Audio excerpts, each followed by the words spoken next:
कभी कभी जिंदगी में ऐसा वक्त भी आता है जिससे लगता है कि सब कुछ गलत हो रहा है। ऐसा लगता है जैसे समय हमारे खिलाफ चल रहा हो, हर चीज हमारे साथ उल्टी हो रही हो, हर बात हमारे साथ गलत हो रही हो। लगता है सारी मुसीबतें हमारे पीछे पड़ गई हों। ऐसा क्यों होता है?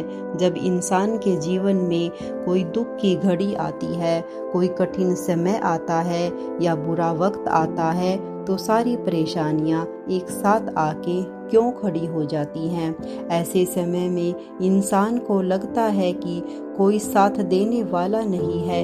इंसान खुद को अकेला महसूस करता है, खुद को हारा हुआ और कमजोर महसूस करता है और अपनी हिम्मत ही हार के बैठ जाता है। एक बार एक गुरुजी अपने शिष्यों के साथ नदी किनारे नहाने के लिए आए। बहती नदी के आगे गुरुजी एक वृक्ष के नीचे आकर बैठ गए। सभी शिष्य भी वही बैठ गए। काफी देर तक गुरुजी वही बैठे रहे। सुबह से दिन हो गया। फिर आखिर में एक शिष्य ने गुरुजी से प्रश्न किया कि गुरुजी, हम तो यहाँ स्नान के लिए आए थे, सुबह से दिन हो चला है, आखिर हम कब स्नान करेंगे? तो गुरुजी ने कहा कि जब इस नदी की लहरें शांत हो जाएंगी, जब यह नदी ठहर जाएगी, तब हम इसमें स्नान करेंगे। तो शिष्यों ने कहा कि गुरुजी, नदी कैसे ठहर सकती है? नदी तो ऐसे ही बहती रहेगी, हमें इसी नदी में स्नान करना पड़ेगा। फिर गुरुजी ने कहा कि ये नदी नहीं है, ये जिंदगी है। जिंदगी में भी ऐसे ही दुखों और सुखों की लहरें चलती रहती हैं।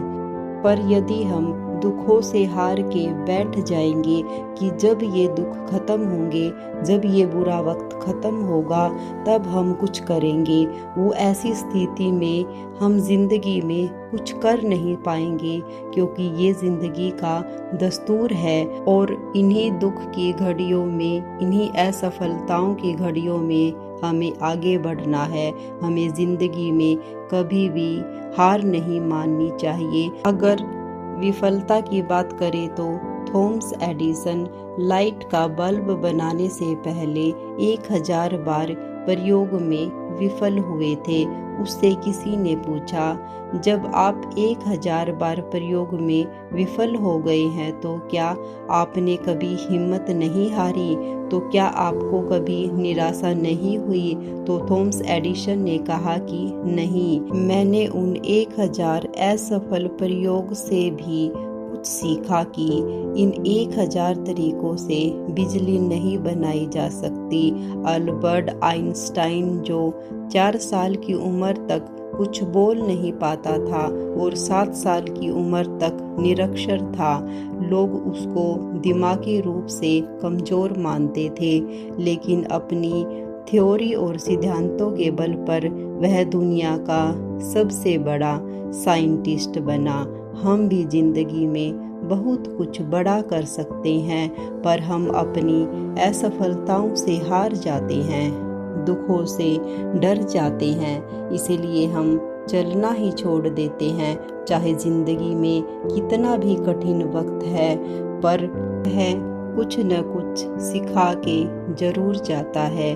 मेरे अच्छे वक्त ने दुनिया को बताया कि मैं कैसा हूँ, और मेरे बुरे वक्त ने मुझे बताया कि दुनिया कैसी है। अगर जिंदगी में बुरा वक्त न आए तो हम अपनों में पराए और परायों में अपनों को कभी ढूंढ ही नहीं सकते। तो कितना भी कठिन समय आए, घबराना मत, सब्र करो। बुरे वक्त का भी एक दिन बुरा वक्त आता है, तो दुखों से कभी घबराओ मत। दुख भी एक गुरु की तरह हमारी जिंदगी में आता है और हमें बहुत कुछ सिखा के चला जाता है। मैं शुक्रगुजार हूँ उन तमाम लोगों का जिन्होंने मेरे वक्त में मेरा साथ छोड़ दिया, क्योंकि उनकी वजह से ही मुझे पता चला कि मुसीबतों से मैं अकेला ही निपट सकता हूँ। और जिस इंसान ने बुरा वक्त देखा है, कठिन समय देखा है, जो संघर्षों से गुजरा है, वह इंसान दूसरे के दर्द को भी समझ पाता है, दूसरे की तकलीफ़ों को भी समझ पाता है, तो कैसा भी वक्त आए जिंदगी में कभी हिम्मत मत हारना। हर परिस्थिति में आप आगे बढ़ते रहो, क्योंकि जिंदगी आगे बढ़ने का नाम है, रुकने का नहीं। धन्यवाद।